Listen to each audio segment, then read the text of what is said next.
Manasseh, you watched from afar all the way in America.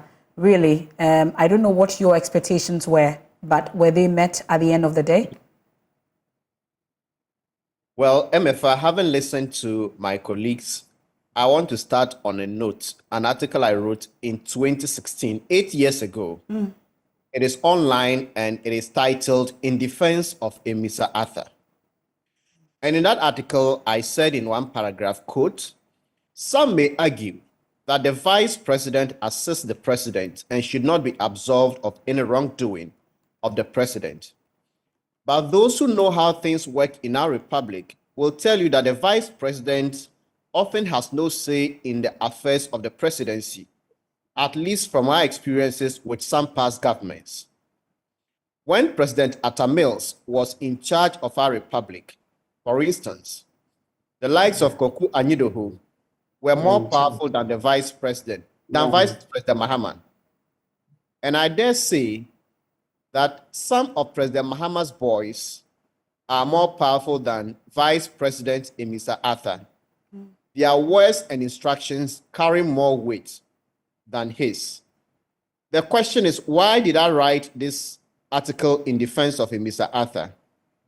I wrote this article because in 2016, a certain vice presidential candidate put so much spotlight on Manasseh Azure that even within the NDC, people believed that Manasseh Azure was the reason they lost the election, because if he had been outspoken or if he had been like Bawumia, they wouldn't have lost. And my stance at the time, and I even got to know more when I was writing the book on President Mahama, I interviewed a number of people within the President Mills administration, including the chief director at the office of the vice president, who said Mr. Mahama was so frustrated at the point that he actually wrote his resignation letter, and he was the one who informed President Mills, and then President Mills asked him to rescind the decision. I'm saying this to make a point that the reality on the ground is that the office of the vice president is like the office of the minister. In a newsroom, the editor determines what story is. And if your story is edited in a way that does not suit your what you want, you may have complaints, but you cannot take the final decision. So these are the realities on the ground. But Manasseh, here in the Joy newsroom, once it's edited and it takes the substance of the story away, as a reporter, you have the right to speak up and tell the editor about it. But eventually, the editor would have to determine what goes on air. So what I'm just trying to say is it fair that people are calling Bawumia out? Politically, it is fair because he asked Mr. Azure to answer certain questions in a capacity as vice president. So if you're in the same capacity, it is only fair that your questions are thrown back to you. But I also agree with Evans very well that in a system like this, you need to at least admit that things didn't go as promised. That is very key because we all know, some say the Fourth Republic, but I'm still even struggling to know which of the republics, including the military regimes, that this government can claim to have done better than. So we are in a very terrible mess. So you have to admit. The admission becomes also difficult because if you want to go into details, you may end up disintegrating your own party. So it is a very difficult situation.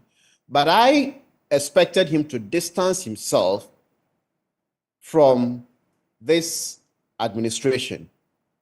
Not to say that he's not part of it, but if you want to lead Ghana, and we have a presidency or a government that has performed so badly, you cannot come and tell us you want to continue what is happening. That would be suicidal.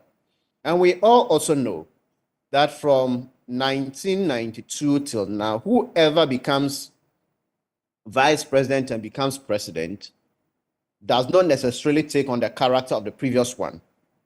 So in 2000, the MPP had this campaign that vote for Atta Mills and get Rawlings free. And it was so powerful. So when Atta Mills, who had been handpicked by Rawlings, became president, we realized that Atta Mills was his own man, and Rawlings was very angry. We cannot say that Mahama was the same as Professor Mills. So I expected Dr. Bawumia to be different or to chart his own path, despite the difficulties, and to just end on this note.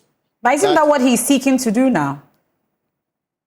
Yes, that's what he's seeking to do, and I expect more of that going forward. Some of the things may be difficult, and we're talking about policies like the e-levy. Mm-hmm. Information I had at the time was that the e-levy was supposed to have come earlier than before, and Vice President Bawumia was against it. So when he appeared for that media interview, sources within government told me that they actually planted that question.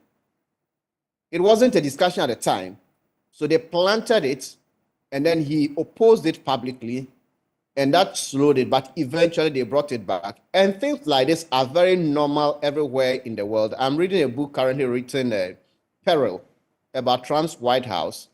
And when Trump wanted to deploy military to tackle the Black Lives Matter protest, the Minister of Defense or Defense Secretary knew that it was wrong, but Trump was bent on doing it.